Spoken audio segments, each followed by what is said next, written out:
කොහොමද හොඳින් ඉන්නව නේද? I love me YouTube channel එකට ඔයගොල්ලෝ හැමදෙනාම ආදරයෙන් පිළිගන්නවා. අද දවසේ මම ඔයගොල්ලන්ට කියලා දෙන්නේ ඔයගොල්ලොන් ගාව තියෙන පරණ රෙදි වලින් ඔයාගේ ප්‍රශ්න 4ක් විසඳන විදිහ. අහක දාන පාවිච්චිට ගන්නෙ නැති පරණ රෙදි වලින් තමයි මේ දේ කරන්නේ. ඉතාමත් පහසුවෙන් ඒ වගේම ඉතාමත් සරල ක්‍රමවේදයක් තමයි මේ දේ. ඒ වගේම ඔයාගේ ප්‍රශ්න 4ක්ම ඒ තුලින් විසඳා ගැනීමේ හැකියාවක් තියෙනවා. හොඳයි. එහෙනම් වීඩියෝ එකට යන්න කලින් පුංචි ආදරණීය ඉල්ලීමක් කරන තාමත් මගේ channel එක subscribe කරලා නැත්නම් subscribe කරලා එකතු වෙන්න. ඔයගොල්ලෝ දන්නවා මගේ මේ වීඩියෝ හරහා ඔයගොල්ලන්ට විශ්වාකර්ෂණීය ත්‍රිවිධ ක්‍රමවේද කියලා දෙනවා. ඒ වගේම තමයි දෛනික ජීවිතයේදී ජීවත් වෙනකොට ඔයගොල්ලන්ගේ ජීවිතය සාර්ථක කරගන්න. ඒ වගේම ඔයගොල්ලන්ට තියෙන පුංචි ගැටලු වලට විසඳුම් විදිහට මගේ මේ වීඩියෝ හරහා ඔයගොල්ලන්ට අදහසක් දැනුමක් ලබා ගන්න පුළුවන්. හොඳයි. අපි එහෙනම් අද දවසේ වීඩියෝ එකට යමු. මම කිව්වා ඔයගොල්ලන් ගාව තියෙන ප්‍රශ්න 4කට ඔයගොල්ලන් ගාවම තියෙන පරණ රෙදි වලින් තමයි මේ විසඳුම හොයන්න හදන්නේ. මුලින්ම ගැටලුව තමයි අසනීප වීම.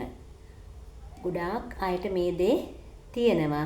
එහෙනම් ඔයාට පුළුවන් ඔයාට වෙන්න පුළුවන් ඔගේ පවුලේ කෙනෙක් වෙන්න පුළුවන් අසනීපයක් වුණාම ඔයගොල්ලන්ට පුළුවන් ඔයගොල්ලෝ භාවිතයට ගන්නෙ නැති පාවිච්චියට ගන්නෙ නැති පරණ ඇඳුමක් අරගෙන ඒක පුංචි කෑලි වලට කපන්න. කපලා ඔයාට පුළුවන් ඒක ගලා යන වතුරට දාන්න. සමහර විට ගඟක වෙන්න පුළුවන්, ඇලක වෙන්න පුළුවන්. සමහර විට එහෙම නැත්නම් ඔයාට බාත්රූම් එකේ දැම්මොත් හැබැයි ඒක ආරක්ෂාකාරී විදිහට දාන්න. මොකද හිරවීම වෙන්න පුළුවන් නිසා ඔයාට පුළුවන් ඒ කපපු දේ අරගෙන කොයි හරි ගිහිල්ලා හරි ඒක බැහැර කරන්න. හැබැයි හොඳින් මතක තියාගන්න මේ දේවල් විශ්වාසයෙන් කරන්න ඕනේ. මේ දේවල් කළාම කොහොමද කියන ගැටලුව සහිතව මේ දේ කරන්න එපා. සැක සංකාවක් නැතුව විශ්වාසයෙන් කළොත් පමණයි මේ වගේ විශ්වාකර්ෂණ නීතිය ඔයාට ක්‍රියාත්මක වෙන්නේ. වැඩ කරන්න නිසා විශ්වාසයෙන් කරන්න. අසනීපයක් වුණොත් ඔයාට පුළුවන් ඉතාමත් සරල මෙන්න මේ ක්‍රමවේදය කරන්න. ඒ වගේම හැබැයි ඔයාට බලවත් අසනීපයක් තියෙනම් ප්‍රතිකාර ගැනීමත් කරන්න. හැබැයි ඒකෙන් අර මම කියන ක්‍රමවේද තුලින් වෙන්නේ ඉක්මනින්ම ඔයාට ඒ ප්‍රතිකාර ඒව ශරීරගත වෙලා ඉක්මනින්ම සුව තත්වයට පත් වෙනවා. දෙවෙනි ගැටලුව තමයි මුදල් සම්බන්ධ ගැටලුවක්. යම්කිසි මුදල් හිරවීමක් වෙන්න පුළුවන්, මුදල් ගැටලුවක් වෙන්න පුළුවන්, මුදල් ප්‍රශ්නයක් ඔයාට ආවොත් ඔයාට පුළුවන් ඔයා භාවිතා කරන්නේ නැති, ඔයා මෙතෙක් පාවිච්චි කරන්නේ නැති පරණ ඇඳුමක් අරගෙන ඒක පුලුස්සන්න, පුච්චන්න. හැබැයි හොඳින් මතක තියාගන්න මේ ක්‍රමවේද කරනකොට ඔයා මේක සිද්ධ වෙනවාමයි, ඔයාගේ බලාපොරොත්තු හිටු වෙනවාමයි කියන සිතුවිල්ලෙන් තමයි ක්‍රියාත්මක කරන්න මේ ක්‍රමවේද ඔයා කරන්න අවශ්‍ය වෙන්නේ. එහෙනම් ඔයාට යම්කිසි ආකාරයක මුදල් ගැටලුවක් තියෙනවනම්, මුදල් ප්‍රශ්නයක් තියෙනවනම්, හිරවීමක් තියෙනවනම් ඔයාට පුළුවන් ඔයා භාවිතයට ගන්නේ නැති පරණ ඇඳුමක් පුලුස්සලා දාන්න. ඒ තුලින් ඔයාට තියෙන මුදල් ගැටලු, මුදල් ප්‍රශ්න ඉක්මනින්ම විසඳා ගැනීමේ හැකියාවක් තියෙනවා. මේ එකම මම ආදරණීය ඉල්ලීමක් කරනවා ඔයාට ලස්සන කමෙන්ට් එකක් මේ සම්බන්ධ මම මේ දාන වීඩියෝ එක සම්බන්ධව ඉදිරිපත් කරන්න. ඔයා ඉතාමත් හොඳ මානසික මට්ටමකින් ඉන්නවා කියන දේ. මොකද කොයි වෙලාවකත් කමෙන්ට් එකක් දානකොට කියන්න එපා, ලියන්න එපා මට දැන් ප්‍රශ්න නැහැ, මම ඉතාමත් සතුටින් ඉන්නවා කියන ඒ කමෙන්ට් එක දාන්න එපා කියන්නේ. ප්‍රශ්න කියන වචනය කොයිම වෙලාවකවත් ඔයා ටයිප් කරන්න එපා, ලියන්න එපා, කියන්නත් එපා. මොකද එතනිනුත් වෙන්නේ ඍණාත්මක වචනයක් තමයි ඔයා නිකුත් කරන්නේ. ඒ නිසා ඔයා හැමතිස්සෙම කමෙන්ට් එකක් දානකොට දාන්නත් ඕනේ, ලියන්නත් ඕනේ කරන්නේ ඉතාමත් ධනාත්මක වචන වලින්. මම දැන් ඉතාමත් සතුටින් ජීවත් වෙනවා. විශ්වමාතාවට බොහොමත්ම ස්තුතියි කියන ලස්සන කමෙන්ට් එකක් දාලා ඔයා දැන් සූදානම්, ඔයාගේ යටිහිතට ඔයා දැන් සතුටින් ඉන්නවා කියන දේ දැනුම් දෙන්න. ඒ තුලින් ඔයා නොදැනුවත්වම ඔයාගේ ශරීරය ඒ සතුටු කියන සංකල්පයට හැඩ ගැහෙනවා. ඒ කියන්නේ විශ්වයට ඒක මුදා හැරීමක් තමයි එතනදී සිද්ධ වෙන්නේ. ඒ නිසා ඒ වගේ ලස්සන කමෙන්ට් එකකුත් දාන්න කියලා ආදරයෙන් ඉල්ලා සිටිනවා. හොඳයි. තුන්වෙනි කරුණ තමයි ඔයාට යම්කිසි ආකාරයක ශාරීරික වෙන්න පුළුවන්, මානසිකව වෙන්න පුළුවන්. යම්කිසි ගැටලුකාරී තත්වයක් සමහර විට අපිට සිදුවීමක් නිසා වෙන්න පුළුවන්, කවුරු කෙනෙක් කියපු දෙයක් නිසා වෙන්න පුළුවන්. අපේ මනස ටිකක් කලබලකාරී වෙනවා. ඒ කියන්නේ මොකක් හරි ගැටලුවක් නිසා, ඒක බාහිර කෙනෙක්ගෙන් වෙන්න පුළුවන්, අපි විසින්ම කරපු දෙයක් නිසා වෙන්න පුළුවන්. කුමන හෝ ආකාරයකට මානසික පීඩනයක් තියෙනවා නම්, මානසික ගැටලුවක් තියෙනවා නම්, ඔයාට පුළුවන් ඔයා භාවිතයට ගන්නෙ නැති අර පරණ ඇඳුමක් අරගෙන, පරණ රෙදි කෑල්ලක් අරගෙන කටු සහිත, දැන් ඔයගොල්ලන්ට තේරෙනවා ඇති මේ එකින් එක භාවිතා කරන ද්‍රව්‍යනුත් වෙනස් කියන එක. දැන් මෙතනදී යම්කිසි මානසික ගැටලුවක්, ප්‍රශ්නයක් තියෙන නිසා තමයි ඔයා කටු සහිත ගහක අර ඇඳුම හෝ පරණ රෙද්ද ගැට ගහන්න අවශ්‍ය කරනවා.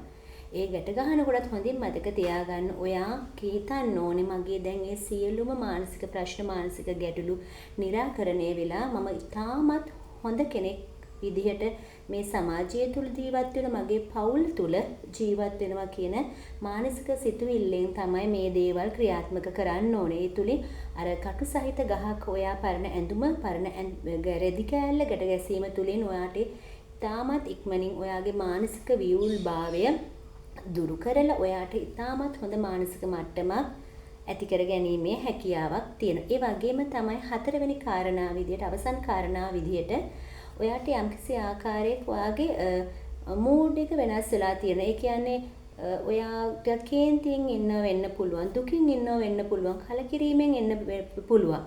ඒ වගේම කිසිම හේතුවක් නැතුව යම්කිසි ආකාරයක ඔයාට මානසික මොකක් හරි ප්‍රශ්නයකින් ඔයා පෙළෙනවා වෙන්න පුළුවන්. ඒක සමහරට මොකක්ද කියන දේ ඔයාට කියා ගන්න බෑ. හැබැයි ඔයා මොකක් හරි ගැටලුවකින් මේ වෙලාවේ ඉන්නවා වෙන්න පුළුවන්. අන්න ඒ වගේ මූඩ් එක ඔයාට වෙනස් කරගන්න අවශ්‍ය නම්, මොකද අපිට සතුටින් ඉන්නයි අවශ්‍ය කරන්නේ. හැබැයි ඒකට මඟ පෑදෙන්නේ නැත්නම් ඔයාට පුළුවන් මෙන්න මේ ක්‍රමවේදය අනුගමනය කරන්න. ඔයාට යම්කිසි ආකාරයක ඔයාගේ මානසික මට්ටම ඔයාට වෙනස් කරන්න අවශ්‍ය නම් ඔයාට පුළුවන් අර විදිහටම භාවිතයට කරගන්නේ නැති. හැබැයි මේක හොඳින් මතක තියාගන්න, මේක පරණ දෙයක් වෙන්න ඕනේ. අලුත් ඇඳුමක් වෙන්න බෑ, අලුත් රෙදි කෑල්ලක් වෙන්න බෑ. පරණ දෙයක් වෙන්න ඕනේ, පරණ ඇඳුමක් වෙන්න ඕනේ. පරණ ඇඳුමක් ඔයාට ගලක් උඩින්, විශාල ගලක් නම් ඒ වඩාත් හොඳයි.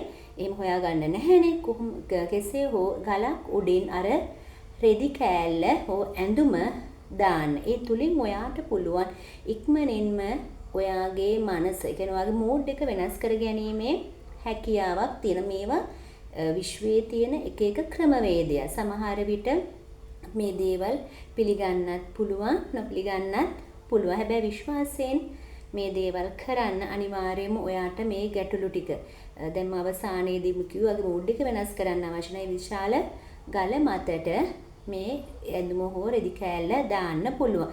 ඊට පස්සේ ඔයාට දැන් මෙතනදී ගලා යන වතුර එක ඒ අවසානයි, ඒ රෙදි කෑල්ල ඒ වගේ පුච්චන එකත් අවසානයි. ඒ වගේම අර ගසේ ගැට ගන්න එක හා ගල උඩ තියෙන එක ඔයාට පුළුවන් ටික දවසකින් හෝ ටික වෙලාවක එක වෙනස් වුණාට පස්සේ ඒක ඉවත් කරන්න. එහෙම නියමිත වෙලාවක් මෙන්න මේ දවස් ගානෙන් ඉවර කරන්න ඕනේ කියලා එහෙම නියමිත කාලයක් නැහැ. ඔයාට ඒ ගැටලුව විසඳුනේ කොයි වෙලාවෙද ඔයාට පුළුවන් ඒක අවසන් කරගෙන ඉවත් කරලා එතනින් දාන්න පුළුවන්. මේ දේවල් කරන්න දවසක් නැහැ, වෙලාවක් නැහැ. ඔයාට යම්කිසි ගැටලුවක් තියෙනවා නම් මේක ඉතාමත් විශ්වාසයෙන් කරන්න. අනිවාර්යෙන් මේක සාර්ථක වෙන ක්‍රමවේදයක්. හොඳයි. එහෙනම් මට මේ ඉදිරිපත් කරන්න අවශ්‍ය කළ වාගේ ගැටලු 4කට අහක දමන දෙයකින් කොහොමද ඒකට පිළිසඳුමක් හොයාගන්නේ කියන එක. එහෙනම් මේ සම්බන්ධ මොන හරි ගැටලුවක් තියෙනවා නම් මට ඉදිරිපත් කරන්න, මම උත්තර ලබා දෙන්න. ඒ වගේම තමයි අර මම කිව්ව ඔයා දැන් හොඳ මානසික මට්ටමකින් ඉන්නවා, විශ්වයට ස්තුති කරලා කමෙන්ට් එකක් දාන්න. ඒ තුලින් ඔයාගේ හිත යටිහිතට ඔයා තැම්පත් කරනවා. දැන් ඔයා සතුටින් ඉන්නවා, විශ්වයට ඔයත් එක්ක ගනුදෙනු කිරීමට සූදානම් කියන දේ ඒ විදිහට කමෙන්ට් එකක් දාන්නත් කියලා ආදරෙන් ඉල්ලා සිටින. ඒ වගේම මේ වීඩියෝ එක වැටෙනවා කියලා හිතෙනවා වගේ හිත මිතුරන් අතර ෂෙයා කරන්න. ඒ අයටත් උදව්වක් වෙන්න, ඒගොල්ලන්ගේ ගැටලු निराකරණය කරගන්න. ඒ වගේම තමයි තාමත් මගේ channel එක subscribe කරලා නැත්නම් subscribe කරන්න කියලාත් ආදරෙන් ඉල්ලා සිටින. ඒ වගේම මෙතනම තියෙන bell icon එක click කරන්න. එතකොට ඔයගොල්ලන්ට පුළුවන් මම වීඩියෝ එකක් දාන සැනින් ඉක්මනින්ම දැක බලා ගැනීමේ හැකියාවක් තියෙනවා. එහෙනම් මේ දේවල් කරන්න මේ ගැටලු හතර ඉක්මනින්ම ඔයාට ඉතාමත් පහසුවෙන් කිසිම වියදමක් නැතුව විසඳා ගැනීමේ හැකියාව තියෙන ප්‍රධානම දේ විශ්වාසයෙන් කරන්න. අනිවාර්යෙන්ම ඔයාට හොඳ ප්‍රතිඵල ලබා ගැනීමේ හැකියාව තියෙනවා. සතුටින් ඉන්න, පරිස්සමින් ඉන්න. ගිහින් එන්න. බොහොම ස්තුතියි.